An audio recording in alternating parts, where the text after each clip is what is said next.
And then Rizal also says that K has a value more fixed than C and Q. It also facilitates the grammatical formation of verbs whose roots begin with ka and ku. And finally, the Tagalog syllables ka, ko, ku do not sound the same as the Spanish ka, ki, ko, ku because the Tagalog K is subtly aspirated. So it's ka, ki. So actually, there are no aspirations in Tagalog language, but sometimes it's kind of like you're speaking ka with a little bit more force, so you say ka. So it's not really aspirated, but maybe just a little bit more forceful. Okay, so the use of the letter W. And again, we're still talking about Rizal's observations. So according to Rizal, the letter W was used as equal to U, as seen in the words wala instead of wala, and araw instead of araw. So A-R-A-W instead of A-R-U. No, A-R-A-U. In these two words, U is not a vowel but a consonant and does not form a diphthong, but a full and perfect syllable. Okay. So again, the long and stressed vowel should be marked with a grave accent in stressed words, as puno. So see, it's long and stressed.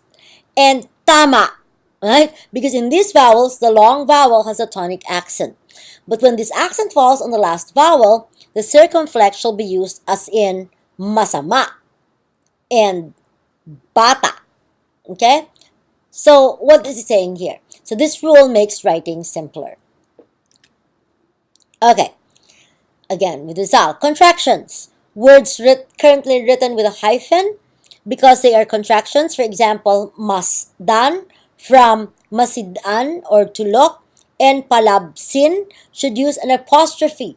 Thus, mas apostrophe dan or palabsin instead, or leave it without a hyphen. Now, of course, if we're looking at these words, masdan and palabsin, we don't see the hyphen anymore, nor do we see the apostrophe. But we're trying to look at this or study this because, again, should you read a text written during the Spanish colonial period and you see all these hyphens or these apostrophes, it shouldn't put you off, right? You should be able to read them because you know that this was how these words were spelled at that time. Okay. Let's move on now to nang and I. So the nasal guttural nang could be simplified into G for historical reasons and also for simplicity, clarity, and logic.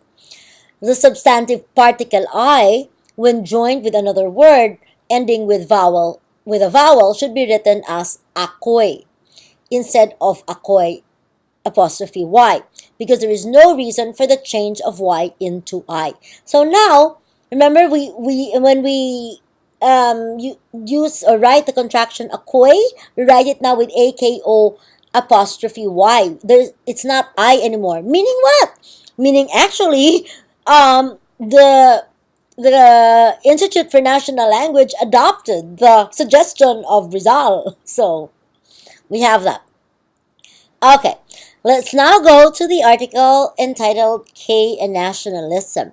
And this was written by Megan Thomas, who teaches at the University of California, Santa Cruz. And in her article entitled K is for Decolonization, Anti-Colonial Nationalism, and Orthographic Reform, published in the Comparative Studies in Society and History in 2007, what Thomas was saying is that it's the letter K that connects the propagandists or reformists who were working in Spain at that time, and led by Jose Rizal and so on, to the revolutionaries in the Philippines who were members of the Katipunan founded by Andres Bonifacio. So it's the letter K that connects them. So that's what Thomas is saying. Okay, so this is what she said. In 1892, official Katipunan documents appeared using the letter K. Okay, so which was really strange because at that time the people were just starting to use the letter K. I mean, it used to be that if you look at many of the documents in the 19th century, you don't find the letter K. You find the letter C. You find the letter Q substituting for the letter K. But the Katipunan documents were using the letter K. So Thomas says that their orthographic choices suggested a continuity between those who advocated the new orthography in 1899. So remember who are these people? It's Jose Rizal and the Katipunan leaders. So ideology related and not divorced. Why is this important?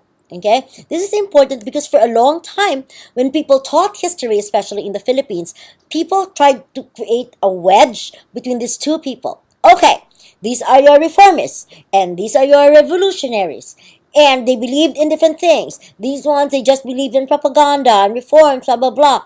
And whereas the revolutionaries wanted did not want to negotiate for reforms anymore. They believed that the only way you could kick the Spaniards out was to oust them from power through a revolution.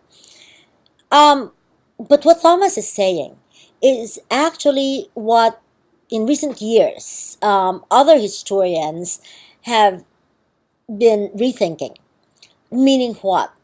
That there is a connection actually between what the Filipinos who were living in Spain and publishing in Spain and the revolutionaries. Um, One reason given is that actually someone like, for example, Marcelo H. del Pilar, writing for the La Solidaridad, was his brother was Gregorio del Pilar, who was Katipunero, who was a member of the Revolutionary Army, was general, and Jose Rizal, his brother and later his sisters became members of the Katipunan as well. So, according to Megan Thomas, the use of K in the emblem exploited symbolic significance, and she called this flagging the nation. Okay, so Thomas then quoted Catherine Woolard, who wrote this in 1998. So, according to Woolard, in countries where identity and nation are under negotiation, every aspect of language, including its graphic representation, can be contested. This means that orthographic systems are symbols that themselves carry cultural, historical, and political meanings. So Woolard um, published said this in the essay called "Language Ideology as a Field of Inquiry," meaning what? That it's important to look at the graphic representations. At meaning it's important to look at the symbols of a language. So, let's look at the first flag, sound by Benita Rodriguez with Gregoria de Jesus. And Gregoria de Jesus was the wife of Andres Bonifacio, who, as I said, formed the Katipunan, the revolutionary organization. Okay? Instrumental in the 1896 revolution. And if you look at the flag, it has the letters K, K, K. So this is not Ku Klux Klan, okay? So this means kataas-taasang kagalang-galangang katipunan ng mga anak ng bayan. Meaning what? The highest, most venerated organization of the sons and daughters of the people. So that's what KKK means.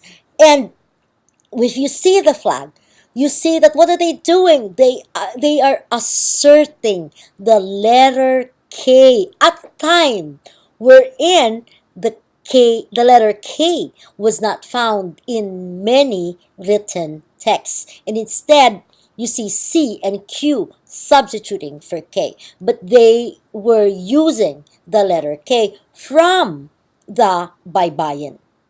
Okay, here is a flag used by some members. This is Bonifacio's personal flag. Again, you find KKK. This is General Mariano Lanera's flag. Of course, we don't know why there's a skull and bones, but he also has the letter K. This is General Pio del Pilar's flag with a KKK. and this is the Magdalo flag and the first official banner. So you have to remember that the Katipunan had sections, and one was the Magdiwang and one was the Magdalo, and this is the banner of the Magdalo.